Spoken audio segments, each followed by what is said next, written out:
तो बाज़ार बंद होने के बाद एक बहुत ही बड़ी खबर आती हुई दिखाई, जिसका इम्पैक्ट सोमवार के बाज़ार पर ज़रूर देखने को मिलेगा। जिस प्रकार से भारतीय बाज़ारों में गिरावट का मूड माहौल जारी है, लेकिन जिस प्रकार की इनडायरेक्टली खबरें आती हुई भारतीय बाज़ारों की तरफ से आपको दिखाई दे रही है, तो ज़बरदस्त तरीके से आती हुई बड़ी खबर है कि जो टेलीकॉम रेगुलेटरी है TRAI, उसका आज स्टॉक होल्डर के साथ जो है बैठक होने वाली है, क्योंकि जो टेलीकॉम की नीलामी होनी है उसके ऊपर बड़ी अपडेट आती हुई दिखाई देगी। उसमें मुद्दा ये है कि जो टेलीकॉम के लिए जो एक्स है, यानी कि जो स्टारलिंक है, और जो कोई पेयर है जो कि अमेज़न की है, उनका ये कहना है कि जो आवंटन है, जो टेलीकॉम का आवंटन है वो होना चाहिए। लेकिन जिस प्रकार से जो ये बड़ी कंपनियां हैं भारतीय बाज़ार की तरफ से, रिलायंस और एयरटेल जैसी, उनका ये कहना है कि आवंटन नहीं होना चाहिए, नीलामी होनी चाहिए। तो इसी के बीच में एक बहुत बड़ा घमासान मचता हुआ इन कंपनियों के बीच में नज़र आ रहा है। और किस प्रकार से आज बैठक में जो भी नतीजे आते हुए दिखाई देंगे वो काफ़ी अहम रहने वाले हैं, क्योंकि यदि नतीजा रिलायंस और एयरटेल और जो वोडाफोन आइडिया उनके पक्ष में आता है, तो वहाँ पर अच्छी खासी चाल देखने को मिल सकती है। और यदि वहाँ से हटकर कोई अलग फैसला आता है तो फिर उनके लिए बहुत बड़ी दिक्कतें बनती हुई दिखाई दे सकती है। तो ये अभी की बहुत ही बड़ी खबर है, जो कि बाज़ार बंद होने के बाद आती हुई दिखाई दी है। तो इसका इम्पैक्ट जो है भारतीय बाज़ारों पर पड़ता हुआ दिखाई देगा।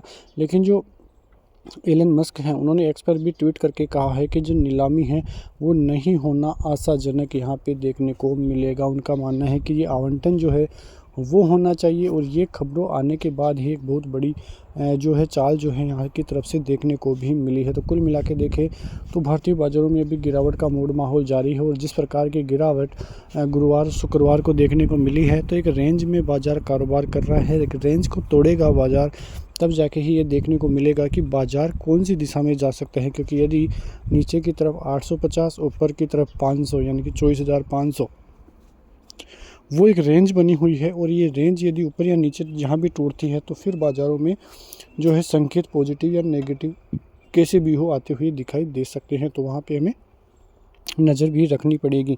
तो कुल मिला के देखें तो भारतीय बाज़ारों की स्थिति अभी कोई साफ नहीं हो पाई है कि किस दिशा में भारतीय बाज़ार जाता हुआ दिखाई देगा, क्योंकि जो सबसे बड़े संकेत है वो संकेत आते हुए दिखाई दे रहे हैं FIIs की तरफ से, क्योंकि FIIs की तरफ से बहुत नेगेटिव मामला जो है होता हुआ दिखाई दे रहा है। नेगेटिव मामले से ये मतलब है कि आपने देखा कि अक्टूबर और नवंबर का महीना अभी तक FIIs की तरफ से बहुत नेगेटिव जाता हुआ दिखाई दिया है, और ये नेगेटिविटी कब तक जारी रहेगी ये देखने वाली बात रहेगी। क्योंकि ऐसे ही यदि चाइना के बाज़ारों की तरफ से स्टिमुलस पैकेज आता हुआ दिखाई दिया, उसके बाद आप देखो तो जो ब्याज दरें हैं वो कम होती हुई दिखाई दी।